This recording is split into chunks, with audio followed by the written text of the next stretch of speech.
TMN. I'm here with the Tico Mendoza. It's so good to see you again. Good to see you too. Yeah, so Tico is part of the South by Southwest photo crew. I want you to kind of touch a little bit upon yourself. What do you do here at South by Southwest?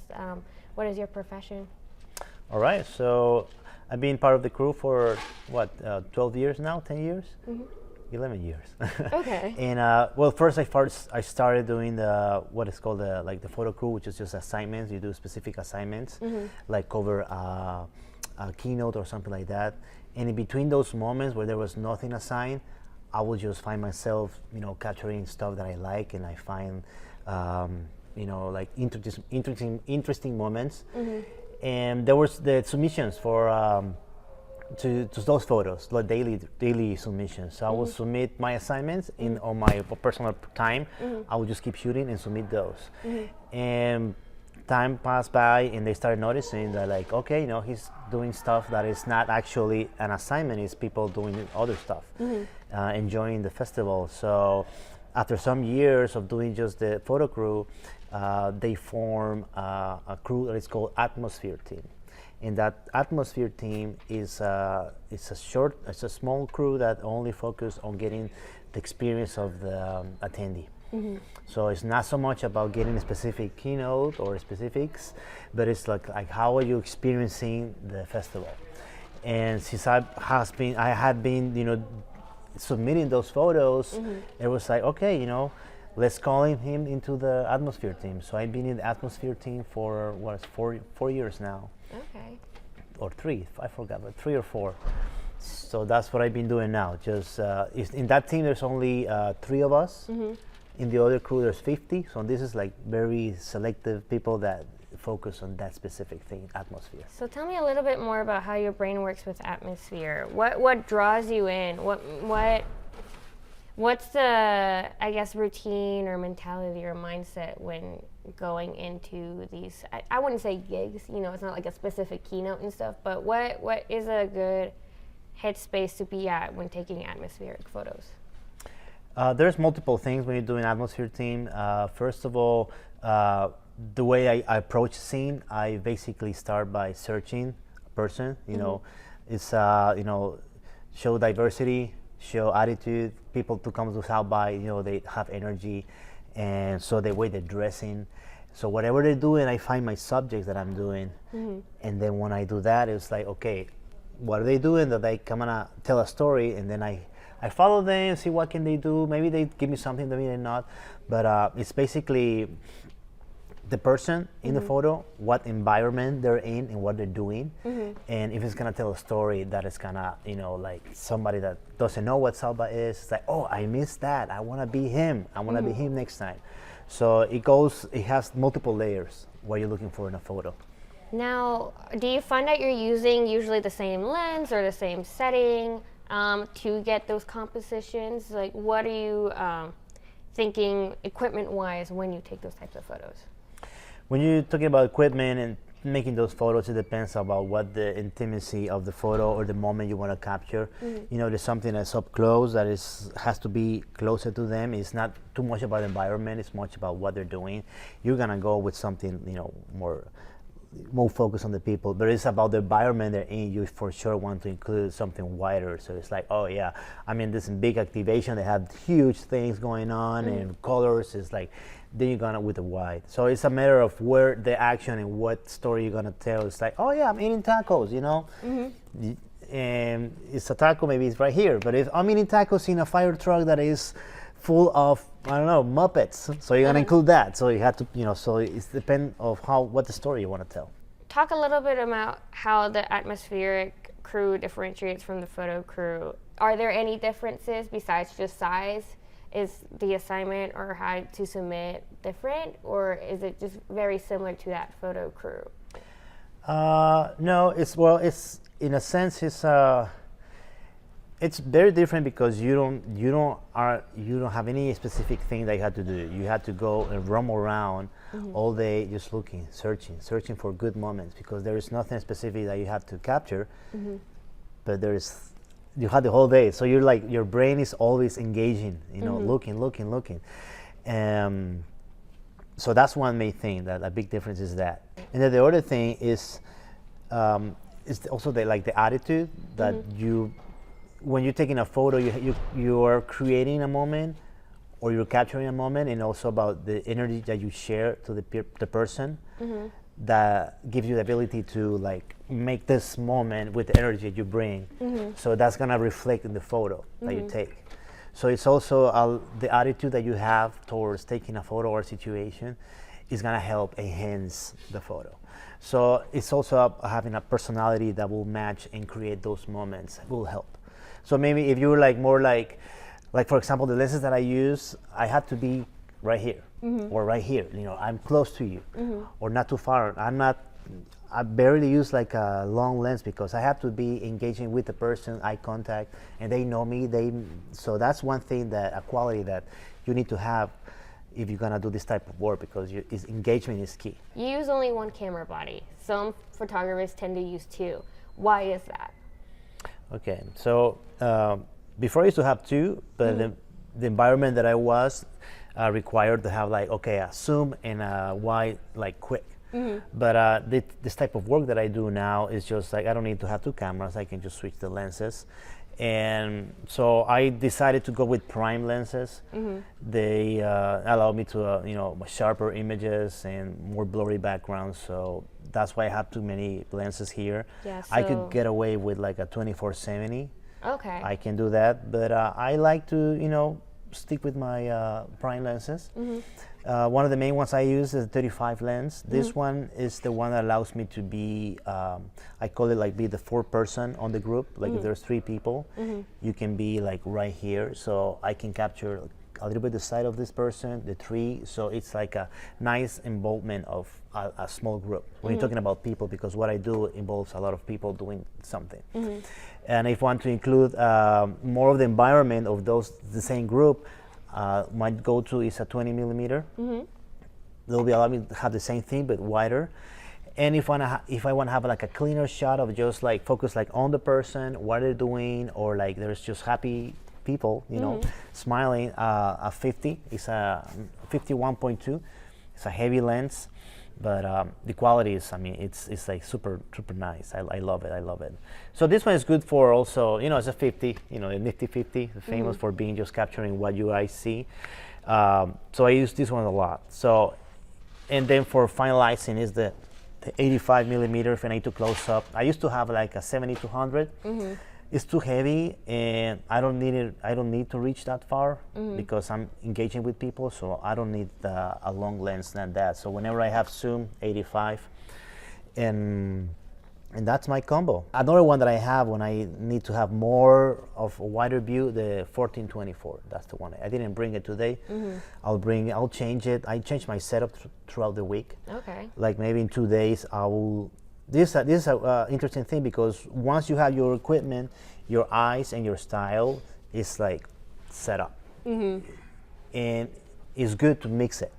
So like in the third day of South by, I will ditch this and I will bring back the 24-70 because it allows me to have something different. Someone like me, I'm always very curious because I am the person that has to switch lenses because I do more close-up, more concept photography. Have you developed a technique of how to detach and retach a lens without having to worry about the sensor or this part of the lens getting cracked or dirty? Or what's your method with changing lenses? So what I do, I have my belt. This is my belt that I use. So I carry the lenses here. This is where I have my batteries, and sometimes I didn't bring them today because what I will be doing today, I won't use it, but here in this pouch I have like some effects that I had to put on the glasses, or like a prism, batteries. So pretty much there 4 pouches, and I don't necessarily cover them. Okay. Because I'm a very controlled environment when I'm walking around. When somebody gets close to me, I'm aware of how close they are because, I don't want to get damaged. But the way I work, this, folding them down and having like that is enough. Sure, it gets a little dust, but I have a little, you just clean it. But I'm not and I don't have to worry about getting this scratch because it's just me and my surroundings. If I'm like in a concert or a close environment that is people close to me and I have to navigate, that is not, I will close them and make sure. I mean, because a beer or something can get into it, I don't want to avoid that. Over. But in the overall day, they're open and they just go like that and get it. And as far as the sensor, before I used to have a camera that didn't have the C8. Luckily now has the little shield. Oh, an automatic. Okay. So when you turn it on, it opens, and then it closes. Before, my camera, I had the C7 before. It didn't have that little shield, which is magic. Yeah, I see. Back in the day, I had to have a blower here, and I would just all the time because you got dust coming in and out like all the time. But nowadays, I don't have to do it. So that's. And as far as grabbing the lens, you just grab it, and you go like this, and you feel it. Where's the little button? And you just go like, you don't have to see it. It's a touch. Over time, the more you learn your camera, the more you're like, okay. Yeah, so you just grab and put it. I mean, I don't have to see it. Kind of going back to how you approach atmospheric photography, a little information that I got from you last year that I took a lot of great passion for is you saying it's all about storytelling in the composition. Now you talk about getting up and close with the person, trying to find an engaging person. How do you go about approaching them, letting them know that they're part of this progress of making that storytelling? How would you approach that person? Yeah, well, let me do a step back when you're talking about that when I'm doing an atmosphere. I mean, there's three scenarios. One is you're capturing a moment that is happening organically. You're not involved in any way. You just find yourself lighting, composition, everything. You just move around, you capture it. That's the beauty of it. That's a beautiful moment. And then the other moment is where you craft the moment. And when you craft the moment, you need to make the decision of, okay, I need to approach. And there's different situations. Like, for example, I need to capture this right now because I'm on the clock and I have to move somewhere else. But I really need this person with that environment doing this specifically. And I was like, okay, I have 15 minutes. I had to approach it. Hey, you're gonna help me out with a photo? And when you do that, before you do that, it's like you can sense the energy of the people. Like you can see if somebody is friendly or having like a, good energy around them, and when you come in with your energy, it creates that merging. It's like, yeah, now let's do it.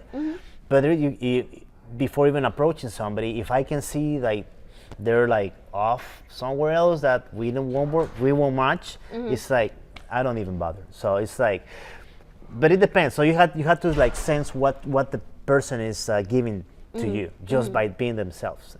And if you come in, it's like, okay, yeah, let's multiplicate that and have good energy. Let's make a group photo. But there is sometimes like people don't want to get involved. It's like, no, don't worry, man. Okay. Yeah. You keep going.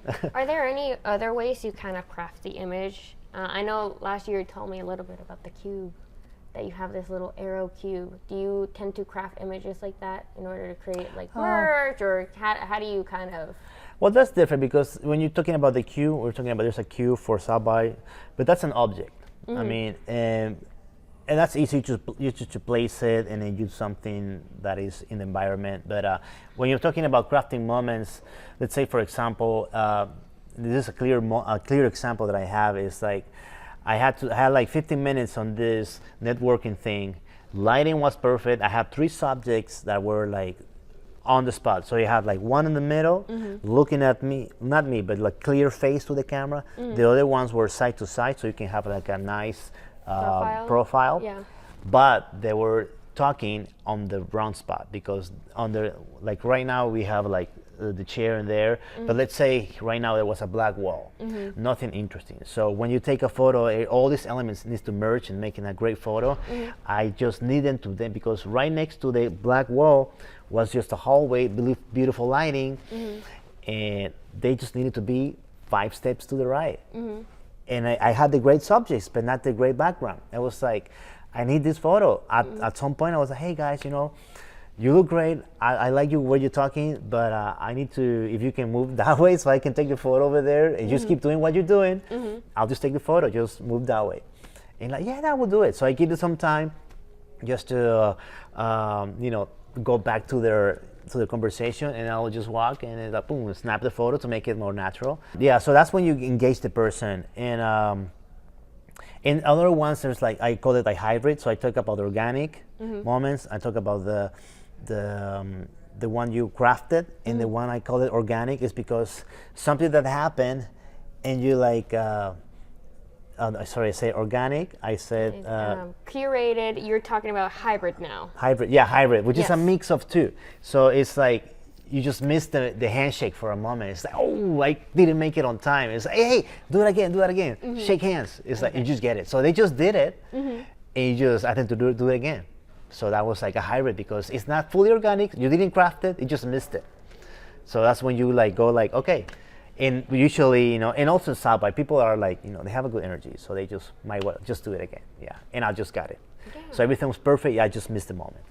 Well, let me ask you this a little bit related to South by, a little bit more personal to you. You're a really passionate photographer. People talk really highly about you. You know your craft. You do it very often. The fact that you have done atmospheric photography without it being asked. It's just something that seems like you're just engaged in your equipment.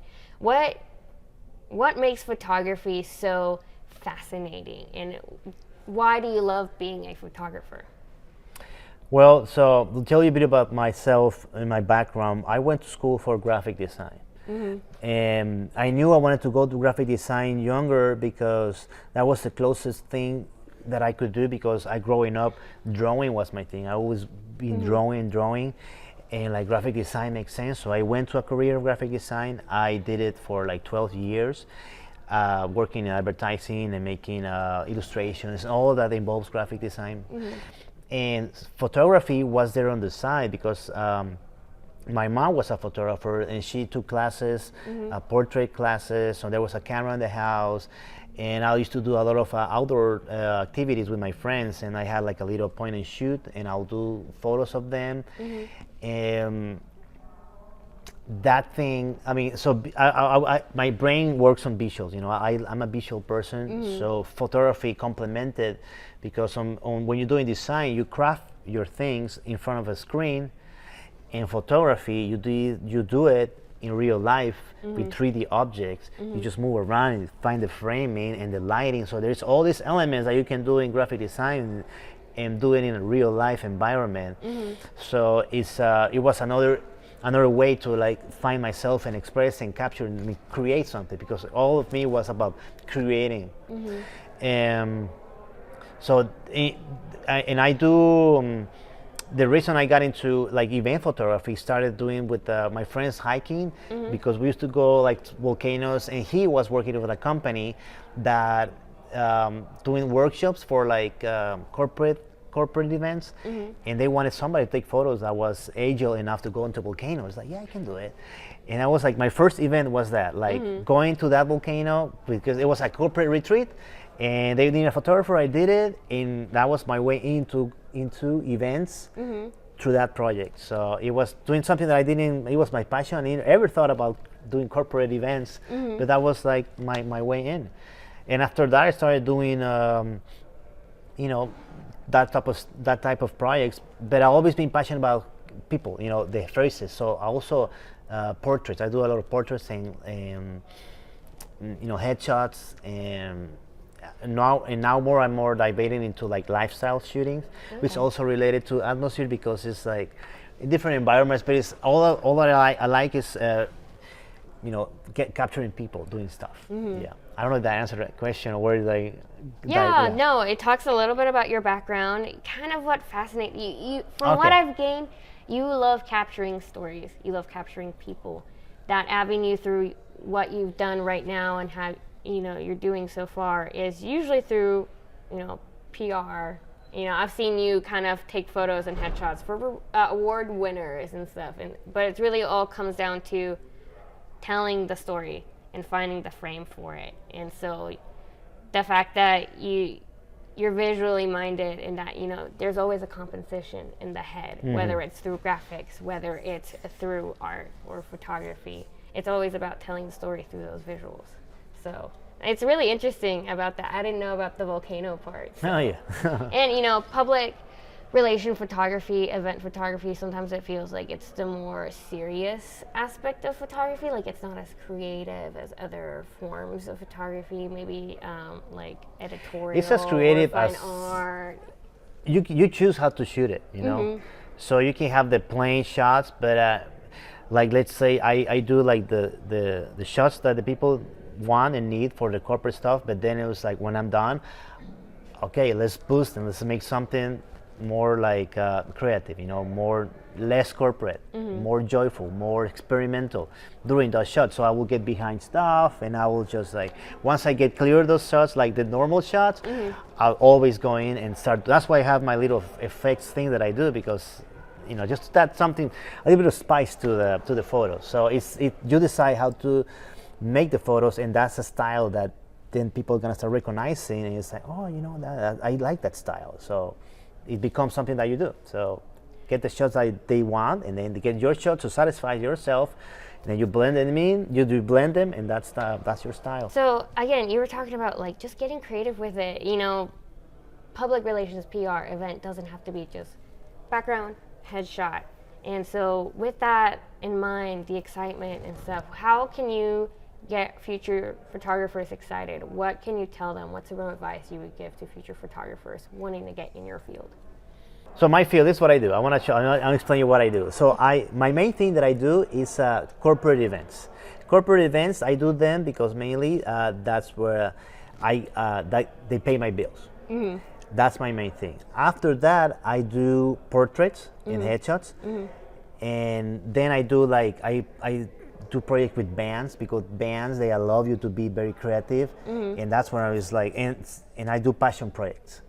So all of that makes, so people, some of them you don't get paid, but you need those in your life, you know, like, okay, I need the juices running, and so come from corporate to creative and personal projects, and all of them, they're like mixing. When you have this creative, people notice, and you can push those in the other areas.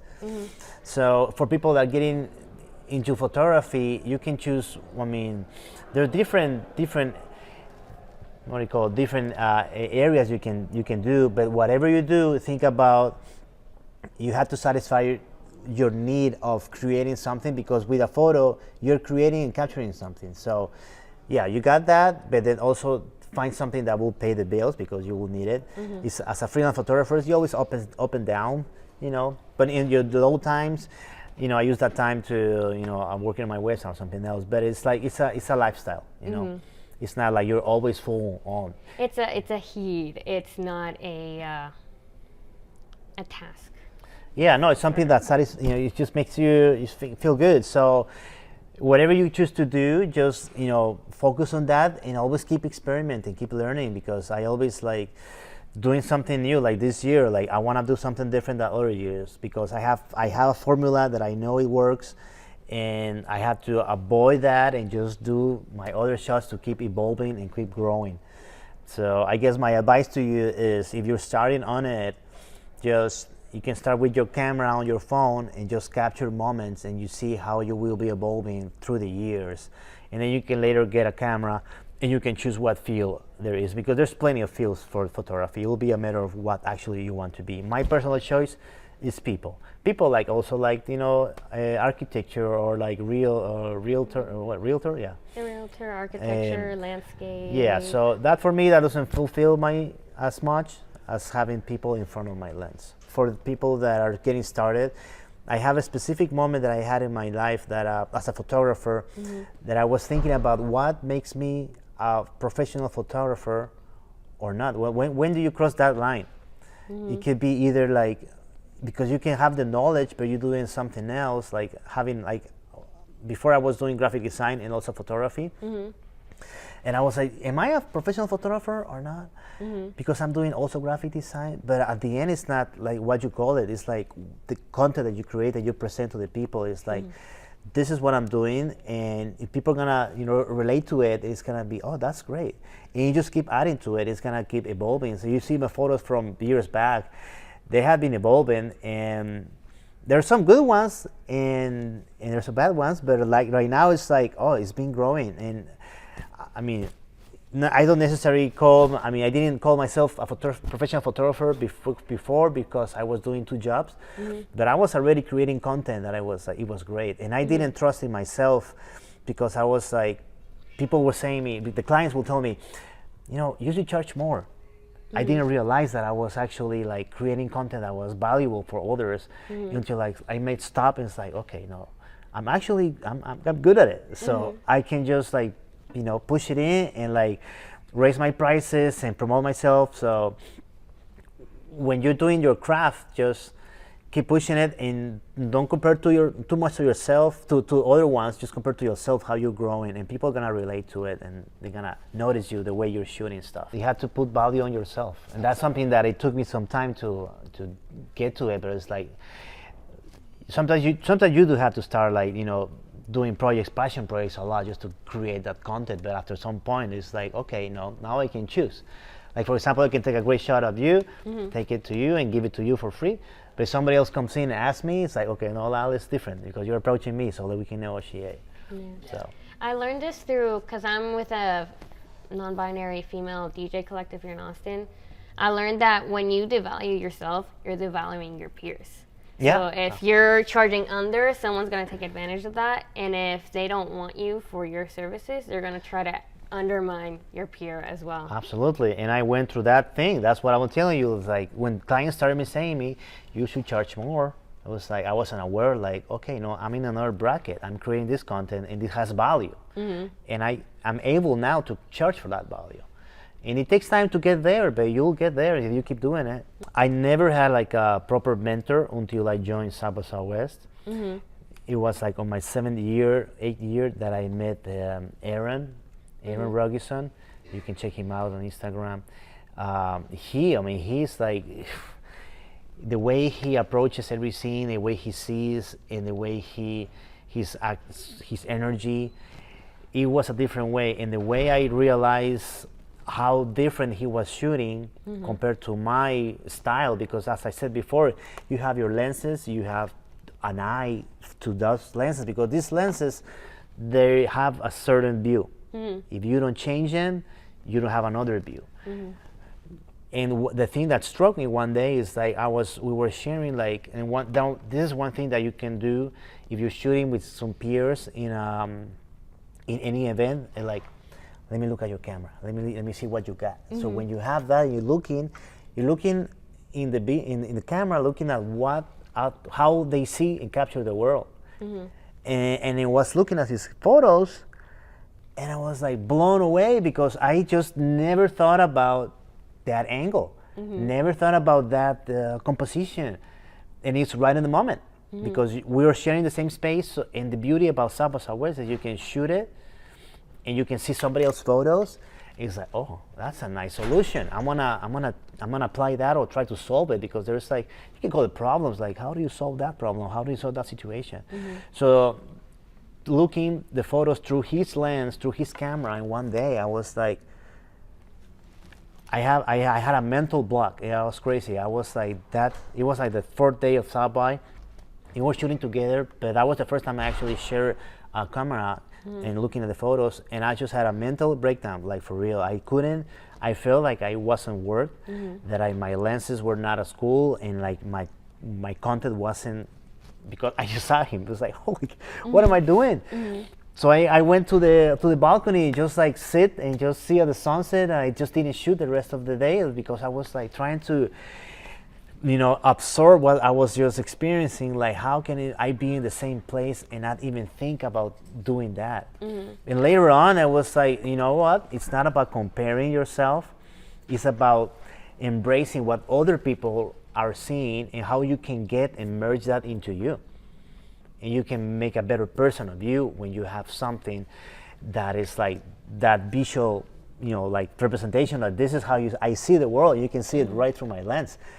And so we became really good friends, and we were just, every scene we'll talk about it. What do you think about this? What do you think about this framing? The angle, the lighting, the expression, the timing. So all these things. Every year, it's like South by Southwest is my only time that I have like the chance to. It's like an intense workshop. So I learn from myself, I learn from other ones, and especially seeing the photo they're creating, in compare them, not in a bad way, but just like, okay, I need to bring that to my list of this is what I should do, you know. And that's what I like about always being at South by Southwest. I have yet to ever be at photo crew, but for me, it's never like, oh, if I'm not photo crew, I'm not good enough. It's like, no, I get to talk to individuals like you who are open to sharing that information, but then you also get to find other photographers. You know, we kind of gravitate towards each other. And what I like about, like, even just concert photography, you're in the pit, you're shooting the same band. It's just interesting to see, even within the first 3 songs, who's changing their lens, who's staying with their lens, you know, who, you know, even just like your utility belt versus a backpack, you can kind of notice that, and you can not necessarily compare and contrast, but be like, oh, okay, that'll be really helpful for the next time I do this. I should consider getting this. Or, you know, what I like about photography, for the most part, in my experience, it's a lot more collaborative, not in the sense that you are working for the same output, the same photograph, but the information that you share feels more intimate or more conversational, rather than like, oh, I have to charge to do this, or, you know, this is my lesson. It's like, no, this is what I found, this is what I stumbled into, here's my experience. Oh, this is also what I relate to, or oh, my experience is a little bit different, I do this instead, or I go with this camera body. And I think it's just very, like you said, it's like a workshop. It's very intense. Even just like last year, what you were teaching me about just taking a few steps, that's something that I now implement. And I went to an art school and I did take photography classes, and it felt like no one ever really taught me to just be like, hey, just move a little bit. And you're like, that's where the angle is. The story is there, the idea is there. It's just about finding the right background for it. Yeah, shooting alongside, you know, next to somebody and see how they do it, and you know, that helps you a lot. So if you're getting started, you know, find somebody that will willing to have you, like, you know, shadow. You know, when you shadow somebody, you're gonna learn so much. I'm a big believer in shadowing, for sure. Bueno, yo no estudié fotografía como una carrera, pero te digo que yo, como te digo, yo estudié diseño gráfico. Diseño gráfico es composición en papel en un medio plano. Entonces yo sabía sobre cómo distribuir los elementos para que combinados fuera, you know, atractivo para la que gente lo viera, ¿no? Una buena composición, un buen diseño. Sí, las reglas psicológicas de tu... Sí, todo el color, todos los elementos que se cruzan para crear una imagen en la pantalla o impreso. Entonces yo tenía esos conocimientos y ya estaba yo envuelto en eso. Entonces ya el cambio a fotografía fue desarrollar esos mismos, pero en un ambiente tridimensional con movimiento que uno tiene o no tiene control. Cuando tiene control es bueno, pero cuando no, poderse mover para lograr hacerlo. Entonces eso fue lo que me ayudó, tener esos conocimientos básicos, ¿no? Como que saber qué es una composición, entender cómo afecta cada elemento a la foto. Entonces, a pesar de que no estudié eso, ya con el tiempo, ya hice un par de cursos nada más, no hice muchos, hice uno de, ya ni me recuerdo, más que uno de iluminación, porque ya cuando estás haciendo foto, yo también fotografía de estudio, mucho con manipulación de la luz, entonces eso ya requiere otro nivel, ¿no? Entonces ya vas agregando, entonces ya cuando tenés la experiencia de controlar la luz en un ambiente controlado, en un ambiente no controlado, y los combinajes como es un puño de conocimiento que haces una foto genial. Pero sí, no, realmente para ser fotógrafo siento que lo que tenés que tener es solo que tu cuerpo y tu mente necesita ver algo, ¿no? Verlo, y como que lo ves diferente, y es la mente creativa, ¿no? Como lo del lado derecho, el lado izquierdo, el cerebro. Entonces, si tenés una mente creativa y realmente te interesa capturarlo en foto, dale, métete en la foto, pues, y probarlo, experimentarlo y desarrollarlo. Pero sí, siento que sí tiene que haber un interés creativo en tu ser, ¿sí? Porque al final eso es lo que hace. Porque si no, a veces, tal vez puede ser gente que hace más como cosas más estáticas, pero igual, inclusive ahí también, pero es muy diferente. Es que hay varios campos, pero sí, realmente el interés creativo dentro de tu ser, eso es la clave. Por ejemplo, lo que hace la foto es la expresión que tiene la gente, la posición, cómo se está moviendo. Si estamos hablando de un evento, que esté en el momento correcto, va, pum, la boca, las manos. Si tenés esa foto ya lista, o la sonrisa, no están aquí, se juntan y ya. Como esos momentos que dices, uy, la agarré, ahí está, pum, ya tengo las fotos que están sonriendo, que están concentrados, como que esos momentos clave. Y es como que ya tomas un conteo, ¿no? Porque la gente, ¿cuántas fotos vas a entregar de gente sonriendo, ¿no? O sea, entonces como que tener la que es la foto de gente sonriendo, es 2 y 3, y después, bueno, ya no, ¿para qué más? Pues, o sea, puedes entregar más, pero ya es como que ya sabes que lo que... Y también con la experiencia ya es como, bueno, 10 fotos es suficiente. O, por ejemplo, yo cuando lo veo es como escenas, ¿no? La escena que estoy tomando ahí, ya saqué la foto que necesito de esa escena, ya no tengo nada más que hacer, puedo trabajar esa escena porque tiene potencial para sacar algo más, ok, saco lo que ya como experimental. Pero sí, es como que en cada escena que estás trabajando, si ya salió la foto buena, ya puedes meter otras. Eso es lo que estoy intentando aprender más y aplicar este año, porque siempre siento que ahorita, y como soy muy nueva, ¿no? 200 fotos de la misma escena. No. Tiene que ser como 3 o 4 y luego ya. Por ejemplo, un evento corporativo de 1 hora, te voy a enviar tal vez unas 75 fotos, tal vez 50. Puede ser a veces más, depende cómo es, si es tan largo, si es diferente, si durante el evento hay diferentes acciones que pasan diferentes mini eventos, como que varias de cada cosa, ¿no? Pero realmente el proceso de selección, ya tu cerebro ya entiende qué es lo que está buscando. Por ejemplo, yo lo que busco es cuando, si mi persona principal que esté, yo no sé si me pongo en este ángulo, cómo se ve la silla, o si hay algo que está atrás en medio, como que lo que busco es que la persona que esté principal esté limpia alrededor. Entonces como que no haya nada intrusivo, ¿no? El famoso ese árbol ahí, ¿no? Que salen los cachos. Pero en todos los niveles, qué color está detrás, ¿no? Ese color que está atrás le hace que se funcione más. Si me corro para acá, ¿cómo se ve? No sé cómo se ve ahí. Está la pared ahí tal vez, ¿no? Entonces es una decisión de dónde es que mi cara o mi cuerpo está mejor limpio. Entonces, por eso es uno que veo, bueno, ¿dónde está? Tomo 5 fotos de lo mismo, tú cuál se ve mejor, que no está el intrusivo, o el mejor perfil, ¿no? Porque puede ser que estoy como medio aquí, o mis ojos están bloqueados, como todas esas cuestiones tridimensionales, ¿no? Que puedes ver y decidir cuál es la foto que quieres presentar. Entonces, pero tu cerebro es el que se va entrenando a realmente elegir. Pero todo se va con expresiones, todo lo que el entorno, el color, la luz. La luz es súper importante para mí, como que si voy a ponerme de algún lado a tomar una foto, yo ya sé que en este lado mi flash va a reflejar bien y va a iluminar bien, y esa es mi prioridad número 1. Si realmente no tengo opción para manipular o tener una buena luz, es como que tengo que capturar el momento, sea como sea, porque el cliente lo que quiere es el momento. Pero yo priorizo una buena iluminación sobre todo, porque como que es clave. Entonces, para las elecciones eso, ¿no? Luz, composición, elementos alrededor, para que elegir las fotos que realmente vas a asumir. Bueno, un fotógrafo que me gusta a mí, no necesariamente de eventos, no necesariamente de, como te decía yo, es como que está todo lo que tienes que hacer como para pagar los bills, y está la parte creativa que te llena, que es lo que hago con las bandas. Y tengo este fotógrafo que se llama Nick Francher. Él es un fotógrafo que hace mucho fotografía creativa con colores y luces y geles y texturas, y es un estilo que estoy mezclando en lo que yo quiero desarrollar con mis proyectos. Todavía estoy lejos de llegar a eso, pero es una referencia.